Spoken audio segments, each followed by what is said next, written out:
Nous sommes avec Maître Patrick Kabou, qui est avocat de François Mancabou, qui est décédé aujourd'hui, qui était dans les liens de la détention.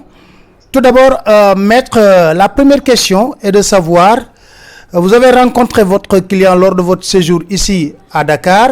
Exactement, est-ce qu'il vous a parlé de torture qu'il aurait subi pendant les moments où il était en garde à vue? Bonjour Pape Allé. Oui, effectivement, j'ai rencontré François parce que j'étais à Dakar dans le cadre de notre dossier, mais aussi parce que sa femme m'a appelé au téléphone. Donc, et puis m'a dit, oui, il y a François qui a été arrêté, quoi. Donc, moi, je croyais qu'en venant, j'allais le rencontrer au niveau de, comment on appelle, de la sûreté urbaine. Mais c'est sa femme qui m'a dit que il est à l'hôpital, il était à l'hôpital principal. Donc c'était ma première surprise, quoi.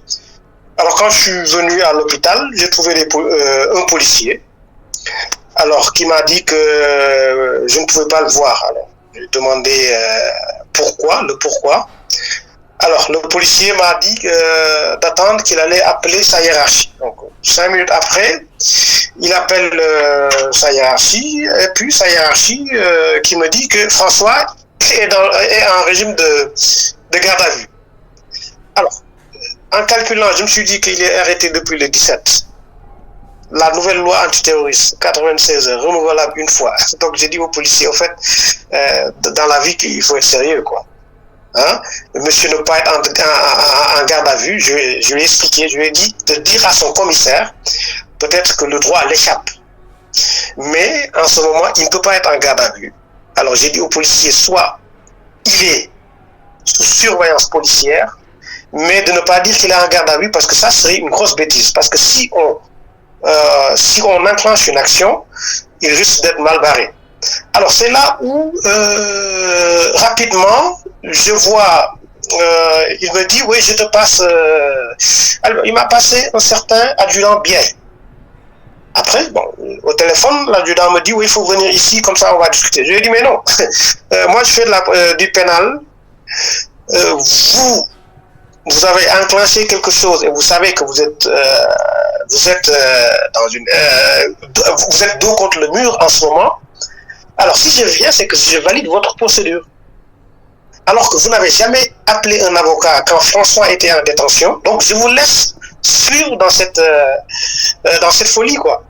Alors, 5 minutes après, mais ce qui est extraordinaire, il y a un adjudant Fall qui est venu se présenter. Il me dit, c'est adjudant Fall, donc vous ne pouvez pas entrer parce que M. François est en régime de garde à vue. Je lui dis, bah bon. Alors, je lui dis, d'abord, garde à vue, ici, on est dans un hôpital.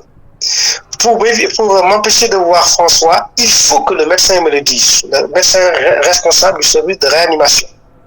Alors, ce qui n'a pas été fait, donc j'ai pu voir François tranquillement. Alors, quand j'ai vu François, dès que je suis entré, il m'a regardé. Rapidement, je lui ai dit franc, il a levé la tête, et rapidement, il m'a reconnu, il s'est mis à pleurer.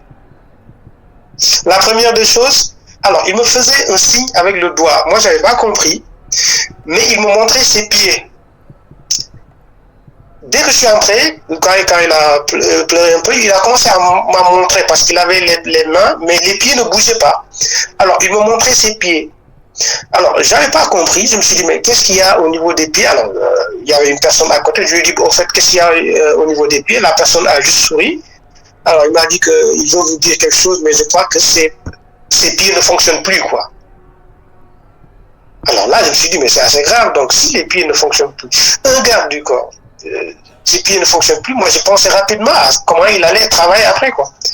Et là, avec le masque, j'ai vu qu'il faisait des efforts pour parler. Ce que j'ai compris, il m'a dit, lis le magaïdef. Lis le magaïdef. Il a répété, lis le magaïdef, lis le magaïdef. Après, il s'est un peu calmé, quoi. Mais François, c'est quelqu'un de très calme. Après, je me suis dit, mais alors chaque jour, je revenais le voir. Chaque jour, je revenais le voir. Des fois, je le trouvais en train de dormir. Des fois, et puis un bon jour, là, c'est pourquoi là, je vais pas je vais pas m'avancer beaucoup plus parce qu'il y a quelqu'un qui s'est aventuré. Et ça, je le dis. Quelqu'un qui s'est aventuré en tant que procureur à dire des choses et en disant qu'il se fie à ce que des gens lui ont raconté. Justement, Patrick, c'est à ce niveau que j'aimerais bien avoir votre réaction. On a entendu le procureur dire que pendant ces moments de détention, François Mancabou avait heurté violemment les murs et que il y a des vidéos qu'ils vont verser dans le cadre d'une enquête. Est-ce que vous croyez à cette thèse? Écoutez, moi quand j'ai écouté le procureur, moi j'interviens souvent au Sénégal parce que j'ai une spécialité qui est de la cybercrime et du contentieux en tout ce qui touche médias et numérique. Donc quand le procureur dit ça, écoutez, moi j'aime bien, j'ai tout le respect avec les institutions, mais vous voyez, trop de Netflix, ça tue Netflix quoi. Vous voyez, trop de Netflix, ça tue Netflix, parce que ça, il parle d'un film, alors qu'il sait que la charge de la preuve, quand on va devant un tribunal, il faut avoir des preuves sérieuses.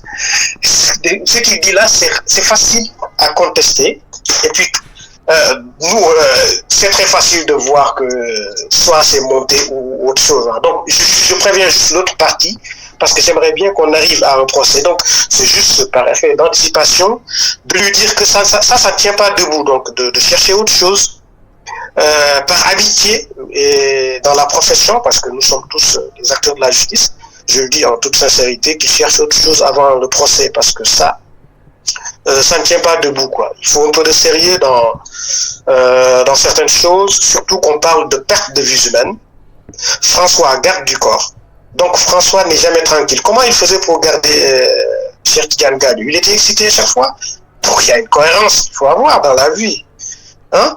François, un ancien militaire. Donc il était excité parce qu'on l'a arrêté. Quand tu sais que tu n'as rien fait. François, même son lit d'hôpital. Alors ça, je me permets de vous dire ça. Vu qu'il parle de vidéos, qu'il fasse attention parce que nous aussi on a des audios là où François parle. Hein? Donc, faut pas entrer dans ça, parce que moi, je donne pas d'informations ici, parce que par respect au juge qui sera devant nous. Parce que si on donne trop de détails en dehors de là où le combat doit se mener, le combat juridique, le combat judiciaire doit se mener, là, on perd tout, quoi. Autrement dit, vous allez porter plainte. Vous allez porter plainte. Là, moi, j'ai déjà rédigé 4 plaintes. Et on est en concertation avec l'ensemble des autres confrères. Il y a certains qui sont constitués au Sénégal, il y a d'autres qui sont constitués en France et dans d'autres pays. Alors, juste dire au procureur qu'on fera de la procédure pénale et du pénal pur et dur. On ne fera pas du Netflix. 13 minutes de vidéo, ça ne tient pas debout. Il faut être cohérent dans la vie. Parce que là, ça ne tient... C'est quoi? Hein? Une personne a perdu la vie, donc au moins s'incliner devant sa mémoire. Comment François va se mettre à cogner sur des grilles? Il était seul dans le violon, c'est ce qu'on veut nous dire. Et que monsieur qui était en train de filmer François, ou bien les caméras, c'était des réalisateurs? Mais non. Et pour filmer quelqu'un, je le dis, ça, pour ceux qui ne connaissent pas le respect au droit à l'image, pour filmer quelqu'un, il faut avoir son autorisation. Comment on peut filmer quelqu'un sans qu'il le sache? Et puis ces images-là, François il est décédé, mais il y a le droit à l'image qui reste toujours. Sa femme est vivante, donc qu'il n'amène pas un autre contentieux dans un contentieux.